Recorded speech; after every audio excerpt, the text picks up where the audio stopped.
The caves in the game are really interesting because it's a very tonal shift within the whole visual look of the game. It's kind of like this more organic, more surreal, dreamlike landscape compared to what you're used to before this point. It's, we kind of used the visuals and this kind of unreal theme very subtly, but here it's kind of at the forefront. And it's, to me, has kind of been designed as this kind of journey through the inner self, through the body. This, for me, is probably the most pivotal music cue in the game, and it's the one that most people write to me about to say that they are absolutely obsessed with and they love. It's the only music cue that has singing. It has a female voice, and I think that's a really important shift for me, that you've gone from this beautiful string. I just want to say that I think you can divide caves in games into pre and post Dear Esther. I think that it's just a way of breaking away from reality into saying what you can do with these spaces that actually makes them this incredibly, much more vividly colourful and much more kind of interpretative and look for it. And it's really interesting that I look at caves now in games and I find myself going, that's a very Rob Briscoe cave. And I think that's an amazing thing to have achieved. So I think it's one of the... I think when you're designing a game, it's very easy to get very locked into what the system can do.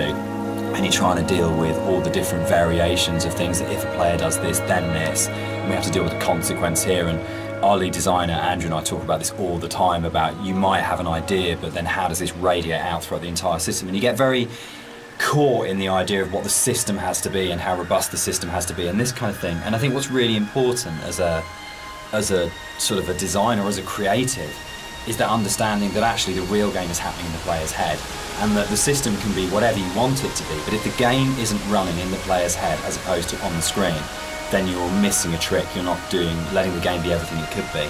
And I think the great thing about working with a game as simple as Esther in a way is that those sort of consequences.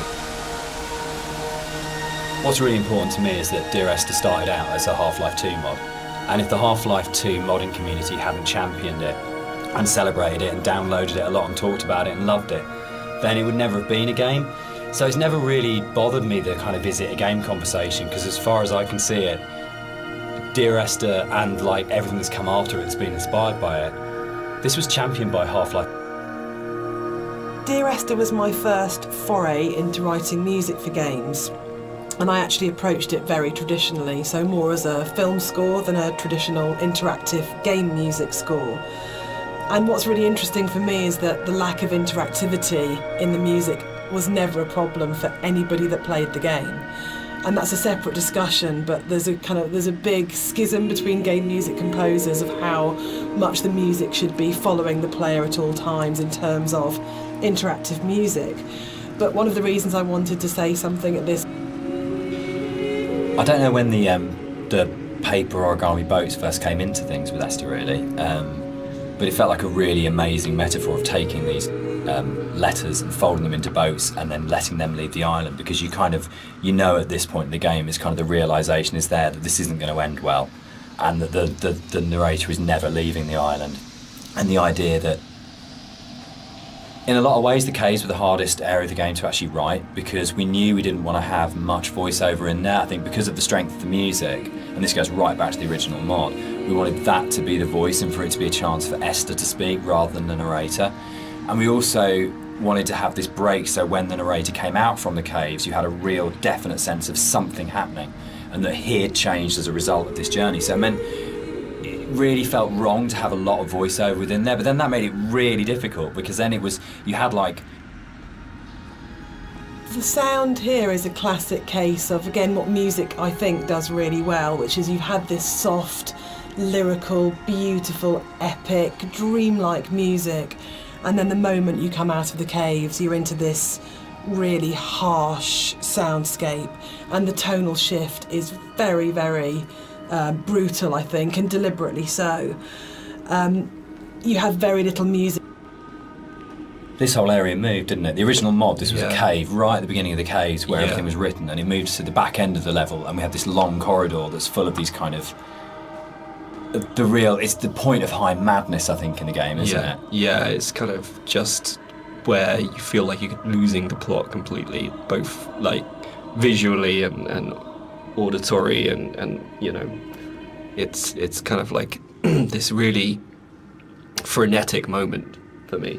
I think it's where you feel most that you're underneath a mountain, and you feel Yeah. the weight of that mountain, and just I loved the idea when we were, you know, putting through it of what would it actually take to do this, like to actually paint all these symbols and what is going on. And it really is quite an explicit kind of thing of madness, of going, you would have to be insane or very, very disturbed to actually do this, and what is the process that this person's trying to work through, what they trying to achieve by this. And I think it really strengthened it, making it a crawl through a tunnel as opposed to just a static location.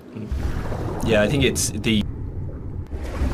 This is a bit more of a contentious one because we disagree on this one. I struggle with this. With the points in the caves where you duck above and below the water, and you have to have that transition of audio. And I love the audio on both sides of the surface tension of the water, but I really struggle with you breaking water because it's such a hard edge to the sound. And I don't think there's any other way around that.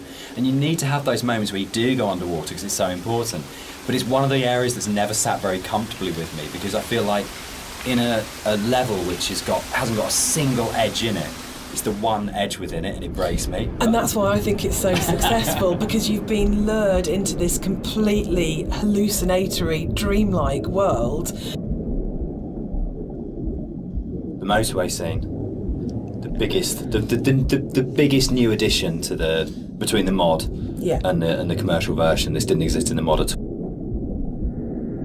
So the admission really is that I did play fast and loose with the geography of the M5. There isn't actually a welcome break service. It's just outside the junction of Sanford. But As we has also been know, pointed out to you. players. I mean, what a thing if you make something that's based vaguely on somewhere in real life. In terms of a compliment, when you're getting emails from players going, there isn't a welcome break there, and people really trying to work out where is this, and whole threads about where on the M5 it is. That's just the most amazing feeling. But I think what I think works really, really well in Esther, and again it's something that I think is really carried forward to our other games, is that a lot of the time we're not dealing with kind of like big, glamorous, amazing, epic places. It's a sort of like a ratty little island in the Hebrides. It's someone who lived in Wolverhampton. It's just outside, you know, a service station on a stretch of the M5. And I think that earths what's going on. Gives it a realness as well, particularly when you sort of put it against the surrealness of the caves. Actually kind of going, this is really surreal and this is really, really dreamlike, but actually I'm talking about, you know, a car accident just outside a little chef, and that playing off those two things against each other. It's like making the ordinary extraordinary. Absolutely, yeah.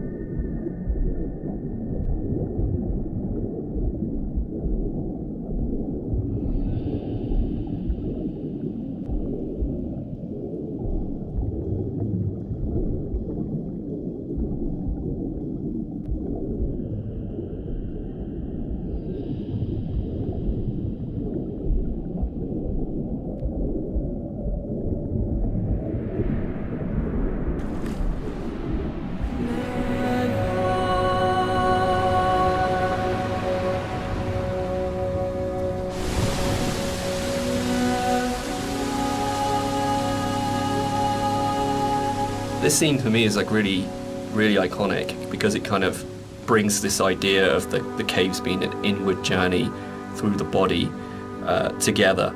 It's really kind of like a symbol of rebirth, and it actually brings together a lot of the visual goals that I wanted to achieve with a lot of the symbolism in the game.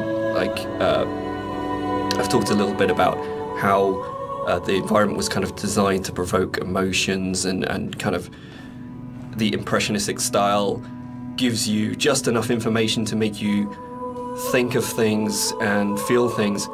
But this is probably like the antithesis of this.